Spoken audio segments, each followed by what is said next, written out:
All right, guys, as promised, we're going to be doing a lung case today, 3D lung, but we're going to be using a really cool tool called EZFluence, and it's by a company called Radformation. Here's their website.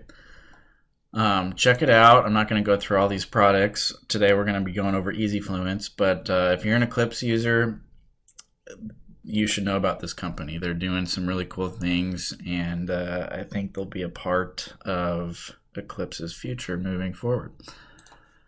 Okay, so two things that we're really touching on today. One is automation. So automation is coming. It's going to be a big part of dosimetry's future. 10 years from now, our job will be a lot different because of automation than it is now. It's not something to be afraid of. Everyone should embrace it. It's coming. It's a good thing. It's going to help us be better dosimetrists. And the next thing is scripting. So all this is a script running inside Eclipse, and anyone can actually write a script, right? So a couple years ago, I had zero coding experience, zero scripting experience, and I started to write, small, tiny scripts for our clinic, just to help with some of those repetitive tasks, right? So scripting is very important. I think every dosimetrist should be familiar with scripting. Every major treatment planning system today has some sort of scripting capabilities. It's definitely something you guys should check out. And I promise anyone can do it. You don't need any prior experience. There's resources out there. You could start doing it, today. There's some caveats to that. You don't want to just go writing your first script in your clinical database. You got to have some kind of established rules and stuff in place. But anyways, I think scripting is going to play a big part moving forward in all of our careers, okay? All right, let's get started. So this lung right here, it's a simple lung plan. I wanted to do something pretty easy just for this EZFluence, right? It's pretty small, it's pretty centrally located. So I already threw on a plan and some beams. Usually if I'm treating a definitive lung, so to, a high dose, in this case, we're treating to 60 gray, 200 times 30, 60 gray. I'm going to use at least probably 5 fields. The idea is you want to do a conformal plan, right? Conformal 3D CRT plan. To be conformal, I really feel like you need at least 5 fields. So again, we're spreading those fields out, spreading out that low dose so we can control the high dose, right? In this case, we don't really have any critical OER with a dose constraint that we need to worry about that's right next to this volume. So I just have some evenly spaced fields. One thing I wanted to point out is this field 1 and field 2, I made sure that they were not opposed. So whenever you're doing a real 3D CRT plan, you generally don't want to have opposed fields, because that dose from each field is going to, the entrance dose is going to contribute to the exit dose of the other field. So your dose will just add up between those two fields, and again, you're not spreading that low dose out, controlling that high dose as effectively. So you always want to kind of angle them off a little bit like that. In order for EZFluence to work, you need to establish your beam geometry, right? So we set up our beams, we set up our fields. I put a half cm margin on all of my fields, all right? And we're gonna calculate. So you need to calculate dose before you can use EZFluence.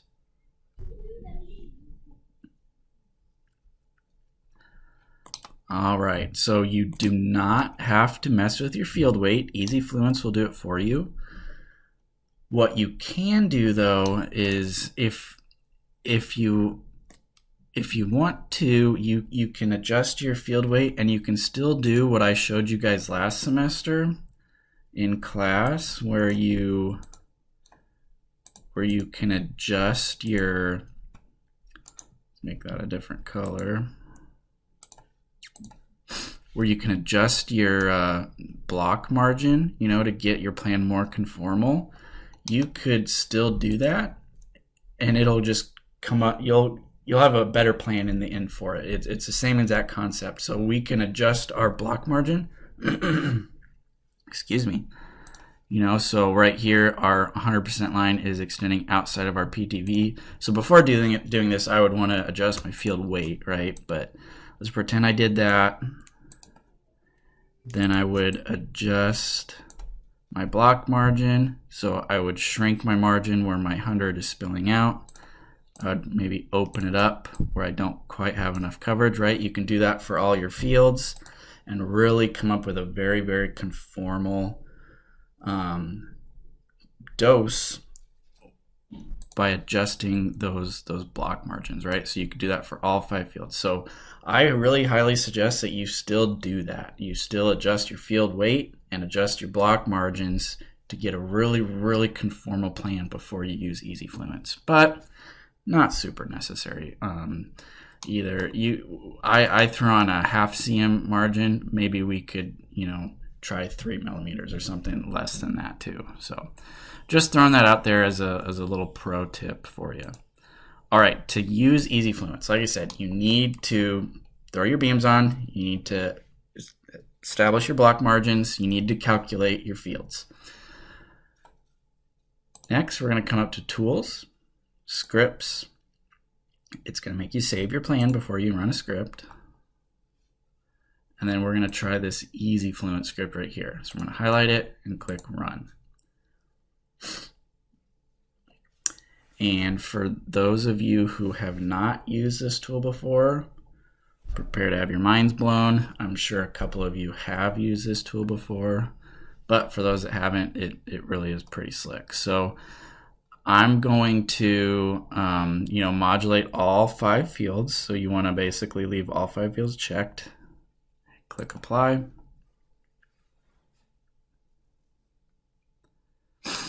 So right now it's doing all our planning for us. So it's actually doing an ecomp plan. So it's calculating all those optimal fluence patterns for us.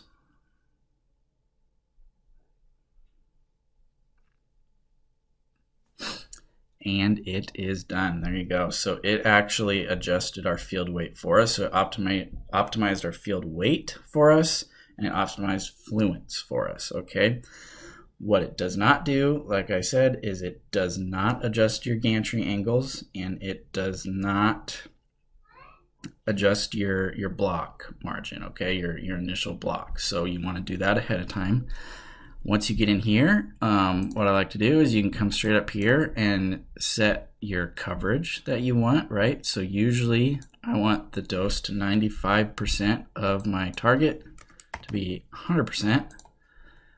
Which is 95% coverage, right? That's what we usually shoot for. So I want 95% of my volume to be covered by the prescription dose of 6,000. Type that in here, click Apply. Real quick. So what it does is it creates its own PTV Eval for EZFluence purposes, and I'll show you what that means. So you can adjust these settings, but basically it's going to create its own PTV so that the distance from the skin or bolus is at least 5 millimeters. So if your PTV is within 5 millimeters of the skin, it's going to automatically kind of crop that away from the skin, and it's going to crop it away from any OARs that you tell it to, and then the distance from the field edge. So we put our block margin at 5 millimeters for my plan, except for that field that I did edit in front of you guys right there. So basically it's going to crop the PTV from your field edge by 5. So if you did a block margin less than 5 and you wanted to use this PTV Eval, you would want to adjust these numbers. But really, I don't use PTV Eval too much. What you can do is, instead of using that PTV Eval, I'm going to come find my real PTV, which is the one I care about, right? I'm going to change that to target, and it basically swaps out your PTV, right, with your PTV Eval, because that's what we truly want coverage on, right? So again, if I'm using that PTV Eval because of those rules and how it creates that PTV, I have really good coverage on that PTV Eval. But when we look at our, where'd it go? Our PTV, I don't quite have the right amount of coverage on our PTV, right? So I need to set that to target. All right. And then click apply up here again. Tell it I want 95% coverage on my PTV, or whatever coverage you want. You can change that, right? And then what you can do is you can click these arrow buttons and kind of cycle through some different plans, basically.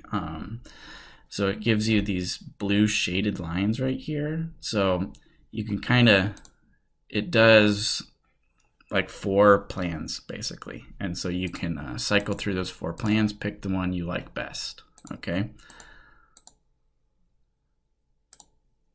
So I'm just looking at the global max over here. And basically all these plans have 95% coverage because I'm telling it to. So I'm gonna pick the one with the lowest global max, which is this one, okay?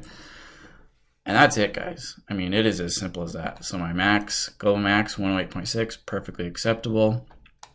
I have good coverage. You can look at your dose distribution over here. Looks pretty good. Like I said, it automatically will optimize those weights for you.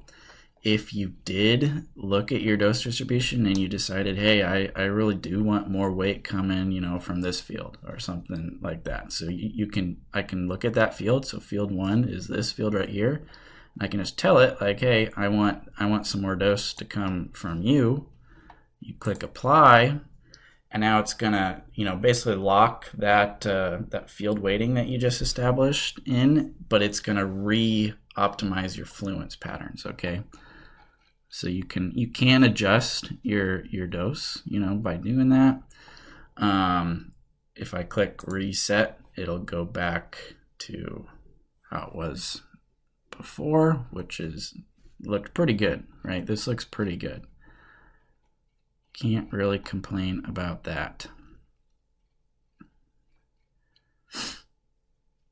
All right, so that's it, guys. That's just a very brief introduction. It should take you guys, you know, 5 minutes to do this plan like it did me.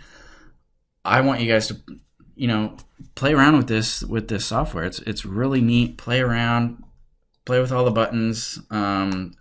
Try to read that quick start guide and really just experiment. You know, if you use Eclipse in your clinic, show it to them. It really is a very cool tool.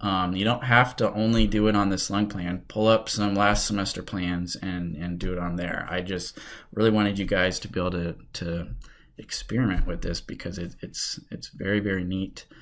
It just did what would have taken, I don't know, at least 20-30 minutes, right, to plan this manually. It just did it in 1 minute by itself, right? So when you're done, you have 2 options. So say you like this plan, you're good, which I do like this plan. It looks pretty good to me. You have 2 options. You can export the fluence back and basically it'll be like an ecomp plan, you know, a multi-field ecomp plan. It'll calculate your MLC, leaf motions itself, you know, all that. Or you can generate a field-in-field plan from this fluence. This typically, the plan doesn't look quite as nice as this, in my experience at least, but there are some benefits to doing field-in-field. You don't have to QA the plan if you do field-in-field. Some machines just don't, some machines don't deliver plans like this, for one.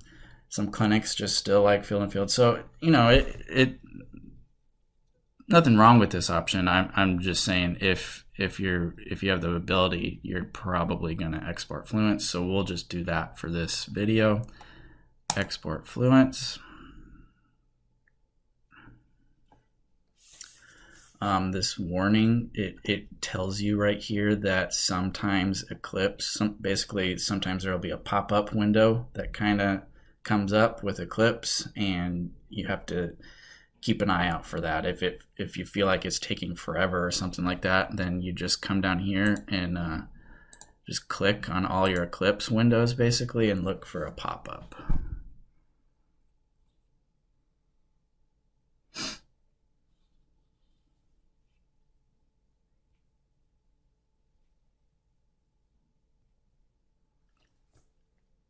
And that's it. So now we can close this window and bam, that same exact plan that we were just looking at in EZFluence is now in Eclipse. It's calculated. It's ready to go. Okay, it puts a calc point in there for you. Done.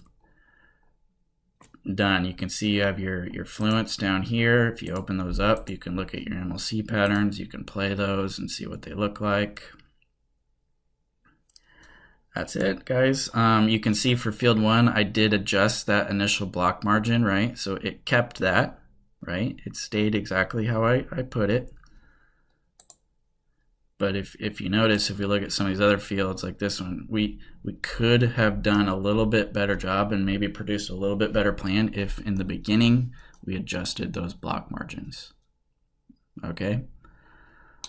But that's it. If we look at our DVH, like I said, there's really no OERs that are close enough that would be failing any constraints, right? So as far as your assignment, this is all you have to do. Create your own plan, calculate it with EZFluence, leave the plan name as is, and I'll just know you created it with EZFluence if you leave the plan name alone. Otherwise, please experiment with that software a little bit more. Try it on a few other plans, and let me know what you think of it. It's pretty slick. Hopefully later in the semester we'll get to use a couple more of those Radformation products. They're all pretty nice. Okay. Otherwise, let me know if you guys have any questions.